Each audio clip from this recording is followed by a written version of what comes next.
جیسا کہ دشمن نے مکر کیا ہے. پہلا مکر کیا تھا؟ پہلا مکر یہ تھا کہ پاکستان کے اندر دہشت گرد بنائی تشیع کے قتل عام کے لیے. اب دوسرا مکر انہوں نے یہ شروع کیا ہے کہ عوام کو، عام آدمی کو، ایک معمولی آدمی کو بھی تشیع کے خلاف بھڑکایا جائے. کیسے بھڑکایا جائے؟ ظاہر مسجد، عام آدمی کو بھڑکانے کے لیے کچھ خاص ہاٹ ایشو چاہیے. ان میں سے مسجد، قرآن، مقدسات، ان چیزوں، اگر ان کی بے حرمتی ہوئی عام آدمی طیش میں آ جاتا ہے.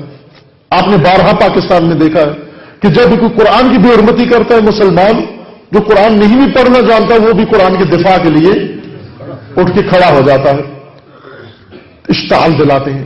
لہذا مسجدیں جلانا، قرآن جلانا، یہ باقاعدہ نقشہ ہے دشمن کا کہ یہ جلیں گے اور ایسے موقع پر جلیں کہ تاثر یہ پڑے کہ یہ انہوں نے جلایا ہے، یہ شیعوں کے ہاتھوں سے جلا ہے.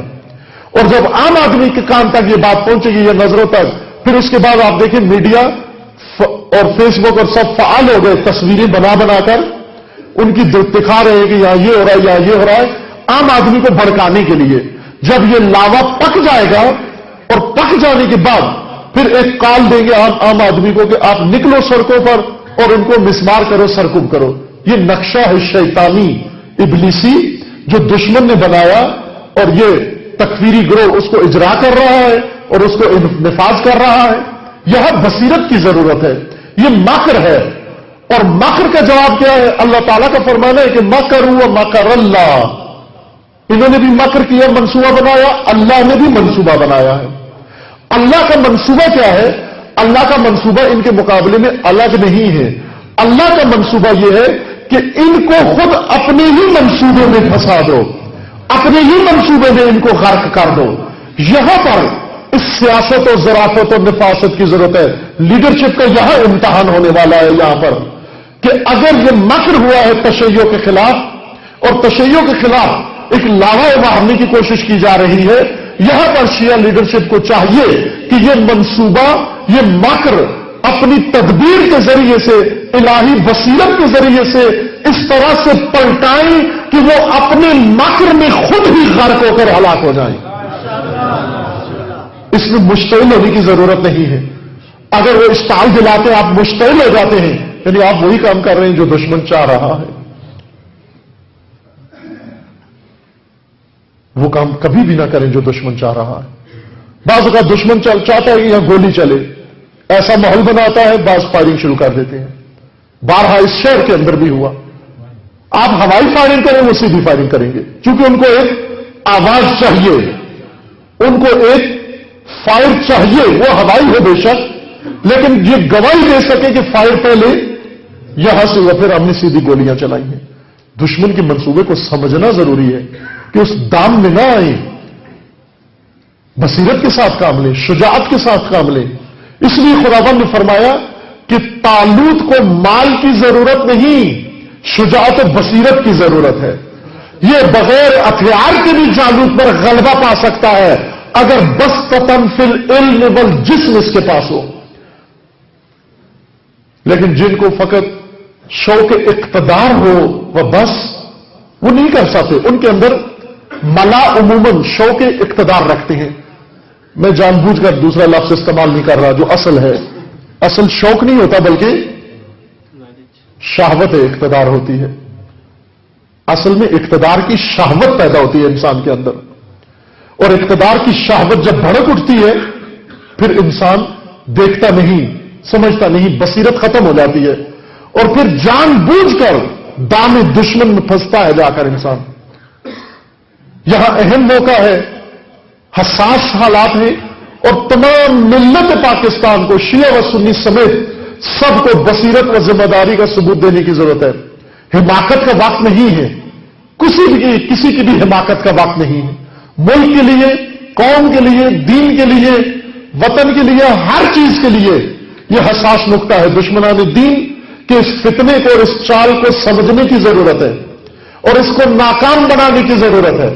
علماء اہل سنت میدان میں آئیں، میڈیا پر اور جمعے کے خطبوں میں آ کر اس مکر اور اس سازش سے پردہ ہٹائیں اور انہیں بتائیں کہ الحمدللہ چند علماء نے بہت اچھے بیان دیے ہیں انہوں نے بتایا ہے کہ یہ ایک سازش ہے.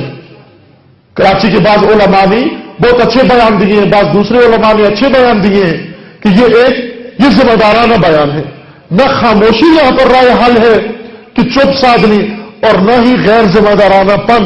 یہاں پر ذمہ داری کی ضرورت ہے میدان میں آ کر وہ اپنے عوام کو بتائیں, اور شیعہ علماء و شیعہ زعماء و شیعہ لیڈر اپنے عوام کو آگاہ کریں کہ یہ ایک فتنہ ہے. یہاں پر وہ کام جو 30 سال اتنی عظیم انویسٹمنٹ کرنے کے بعد یہ نہیں کر سکے, مکر کے ذریعے سے اس کو انجام دینا چاہتے ہیں. مکر کا علاج ہے, مکر بھی دشمن کی حربہ ہے, اس کا دفاع ہے. قرآن مکر کے لیے بھی دفاعی نظام بتاتا ہے, اسٹریٹجی بتاتا ہے کہ اگر دشمن مکر پہ اتر آئے تو میں کیا کرنا ہے. بیوقوفی یہ کہ اس کے مکر کے اندر پھنس جائیں آپ. جیسا اس نے جال بچھایا ہے ویسے آپ پھنس جائیں. جیسا ہوا جنگ احد میں دشمن نے یہی کام کیا.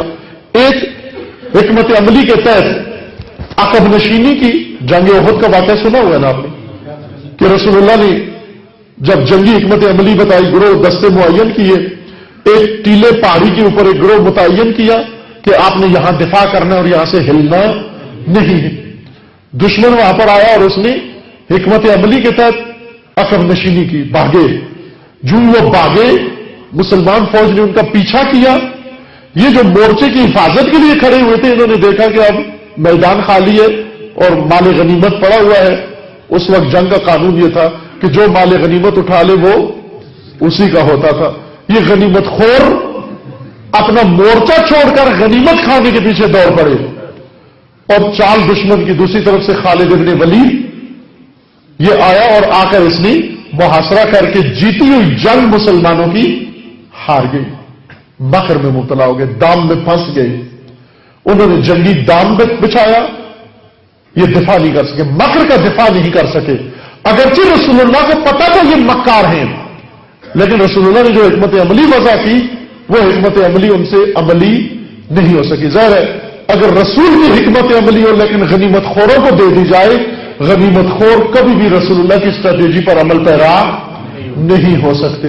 رسول اللہ کی حکمت عملی پر غنیمت خور نہیں, وہ جو اپنی جان ہتھیلی پہ رکھ کر میدان میں آئیں وہ رسول اللہ کے حکمت عملی کو عملی کر سکتے ہیں. اس وقت فرد جہاں تک آپ کی رسائی ہے, جہاں تک آپ کی اپروچ ہے, اس پر آپ یہ عمل کریں. عزیزان, آپ کے ذہن میں ہونا چاہیے کہ اکثریت پاکستان کی 95% لوگ فیس بک پر نہیں ہوتے.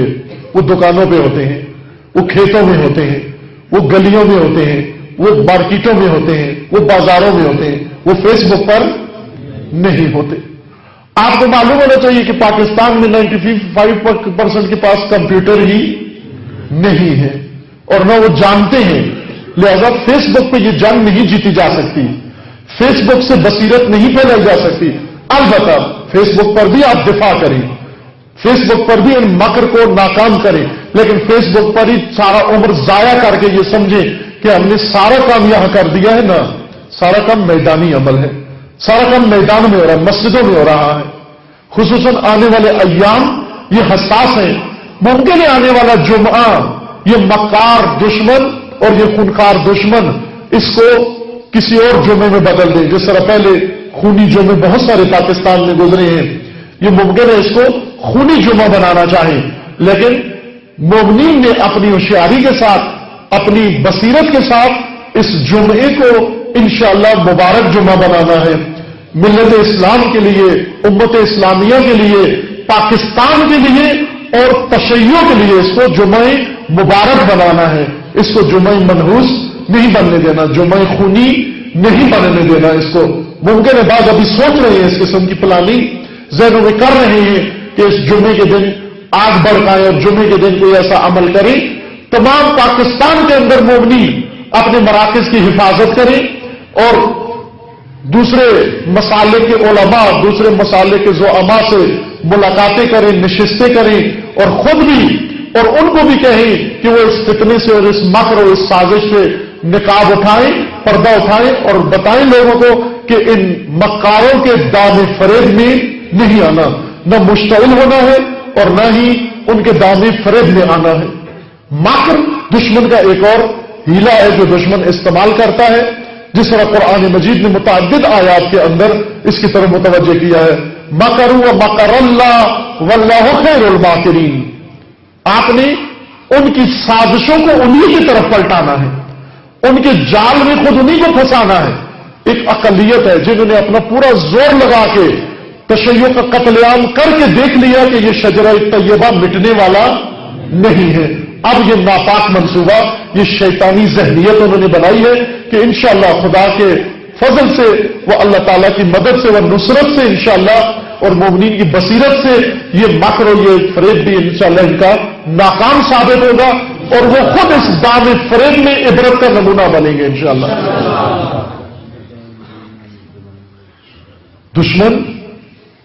دشمن ہے، دشمن کو دشمن سمجھو، غفلت نہ برتو، رحم کی اپیلیں نہ کرو کبھی بھی دشمن سے عزیزاں۔ قرآن مجید میں ہے کہ تم اپنا حفاظتی نظام مکمل کر لو۔